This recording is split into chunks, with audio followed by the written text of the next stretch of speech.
I had lately resumed friendly relations with Sherlock Holmes when the case of the photograph arose.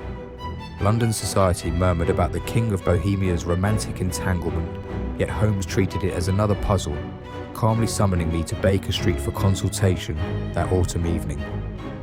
He had scarcely set his stratagem in motion, certain the king would come, when a hooded presence blotted the doorway and stilled the room. The disguised visitor revealed himself as Wilhelm Gottsreich Sigismund von Ormstein, King of Bohemia, terrified that Irene Adler would expose their past.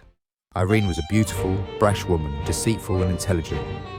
Wilhelm begged Holmes to secure the compromising photograph before his political marriage, warning that no amount of persuasion, burglary or bribery had consistently failed beforehand.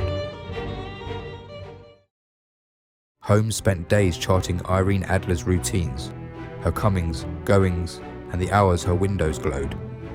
One foggy evening he set the trap. Passing himself a bumbling fool, he staged a street fracas outside her house, emerging apparently wounded. Adler, brisk and kind, ushered him inside. At that moment I burst into the building and pulled the fire alarm, causing panic.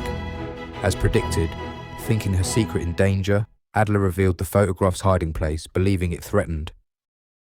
We returned the next morning with the king, certain of success, only to learn Irene had quitted England in the night. Her letter to Holmes was cool and candid. She had pierced his disguise and had taken some amusement in letting him believe her oblivious while he watched her day and night. Yet, she wrote, prudence outweighed sport. She would keep the photograph solely as a safeguard, not as a weapon of spite against Bohemia. Holmes calmly assured the grateful monarch that Adler would never use the picture to injure him, for she was, in his words, the woman.